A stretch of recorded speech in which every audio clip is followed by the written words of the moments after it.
Residents recently turned back the clock to when Naperville first began.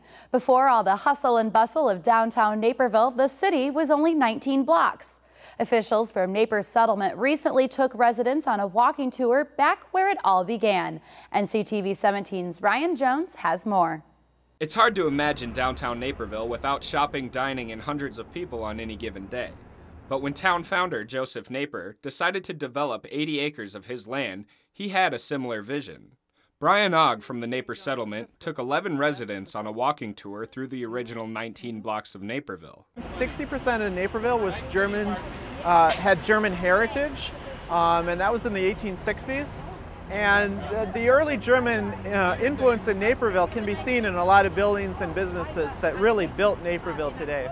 One of the first stops along the tour was Joseph Naper's homestead, where he lived until he died in 1862.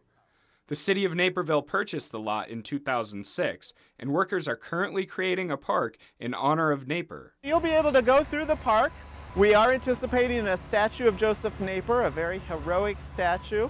Some of the other buildings along the tour included the Daniel Strubler blacksmith shop on Washington Street, which is now Potbelly's, the Kaler Double Store, which is now Kuma's, and Hannah Ditzler's old home at 241 West Van Buren. According to Ogg, Ditzler was a librarian at Nichols Library and a principal at Naper Academy, but Ditzler is probably best known for her diaries, which Naper Settlement has 16 volumes of. She has a nationally known fabric diary.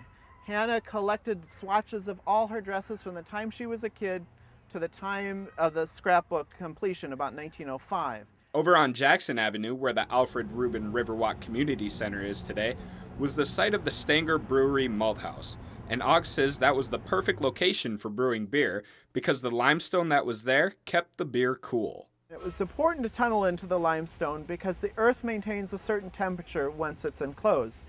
In addition to a long walk on a nice day, all the residents on the tour learned something about their city. I found most interesting seeing the buildings that were around from so long ago and hearing about the people and how they developed Naperville.